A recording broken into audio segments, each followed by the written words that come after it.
First thing I remember was not being able to walk, and I used to roll around the floor.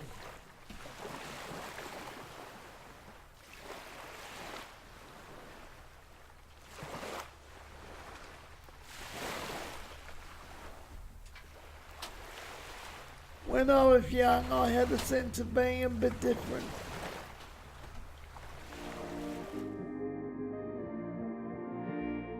I was born in Dalby, but we shifted to Redcliffe because by coming and living by the sea, they may help me to learn to sit up and walk and that.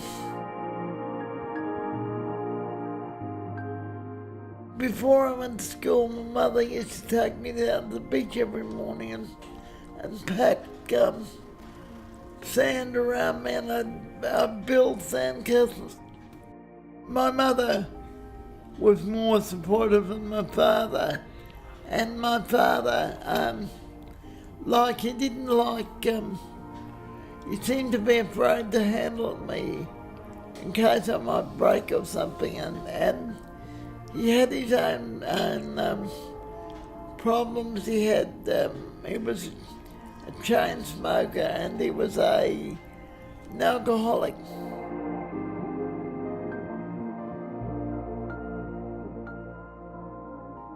I always had to use crutches and walking frames. The physios, when I went to the Bastic Leg at New Farm, the physios used to stretch my legs by pulling my leg up as high as I can and holding the other leg down on the table and pushing one up, I think they were trying to stretch the tendons behind my knees. One of the therapies was a standing box, and I'd stand in it for over an hour, and sometimes I'd end up throwing up. I don't think they do that anymore. It used to make me happy to go out in my pedal car and be in the sun, because my mother thought the sun could help to make me strong. I used to hate staying inside and doing homework and that.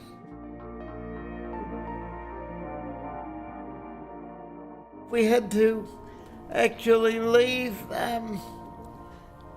Redcliffe for a couple of years because the league at that time didn't have buses coming down to Redcliffe to pick up spastic children in 53s, and so we moved to Ashgrove on the tram line. From grade 1, and you could go as far as grade 8, which was then some of them, the guys and girls, went on to scholarship, but that was done on the veranda. Some of them went as far as junior and senior. I was 11 years old when my father Warwick died. My mother actually got a call and she had to go over to the next door house to answer the phone because we didn't have a phone in those days, to be told that Warwick had died, and it was terribly sad. I think that was my first experience of death. I spent most of my young adulthood living at home with my mother.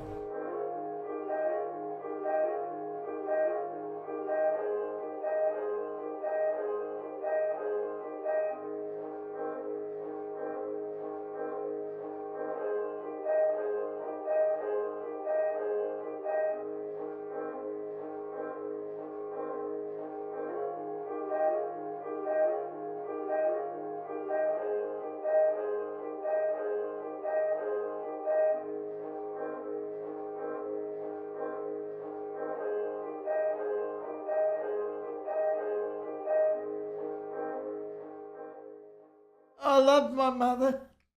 I think of my mum Ada as a really good friend. She can be funny, but she could also be very serious. She was determined to make me do my exercises in the hope that I might become sort of normal, I suppose you'd say. I lived with my mother until I was 39.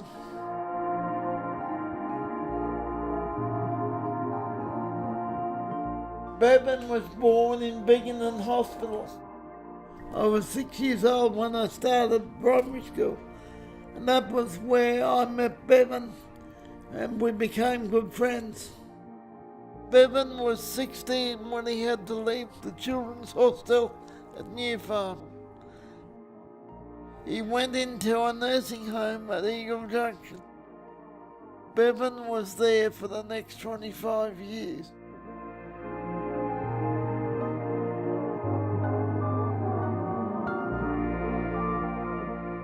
I lost a really important person in my life when Ada passed, but I reconnected with another good friend.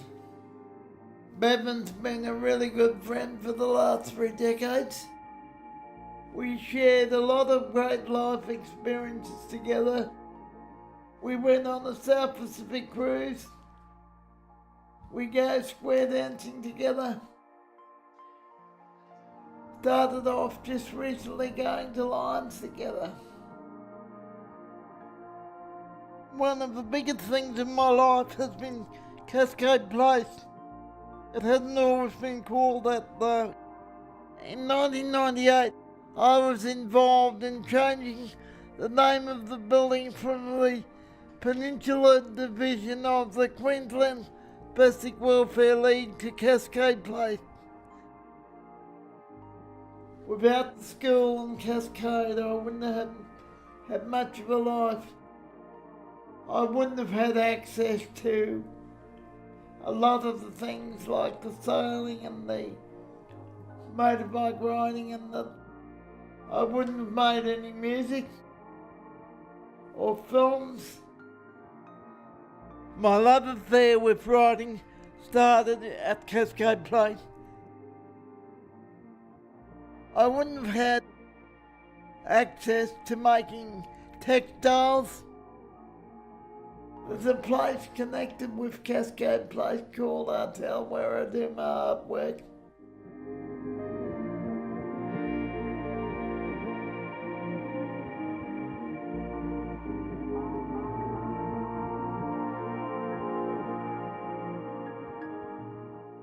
I live in a house in Gallagher managed by a community service provider named Scope. Bevin and I have a little hole. Scope agreed to have it cut in our wall for us so we could talk. But I used to say to Bevin, good night, I love you, Bevin. Bevin said he asked me to stop it. I don't know, I started saying it, can I say it in front of you what I was really thinking, Bevin? I guess, I'll put it this way, as you know, he's been to hospital a few times lately, and a couple of times I've had to get Scope staff in a hurry to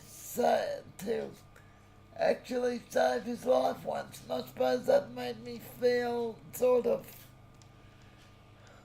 well, I like to say it because I don't know, but I just don't know, but I feel like a brother to him, and I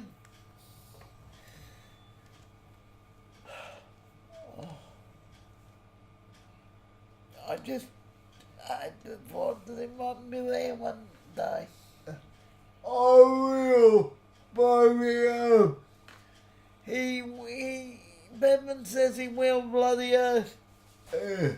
I'll be lucky. He reckons, Bevin reckons he'll be 80 or 90 before. Good night, Bevin, I love you. Bugger. Bugger. I'm just a little boy. I asked my mother, what will I be? Will I be handsome? Will I be rich? Here's what she said to me. K, Sarah, Sarah. Whatever will be, will be. The future's not ours to see. K, Sarah, Sarah. I was young and fell in love. I asked my sweetheart, what lies ahead? Will be her bright day after day. Here's what my sweetheart said. Hey, Sarah, Sarah. Whatever will be, will be. The future's not ours to see.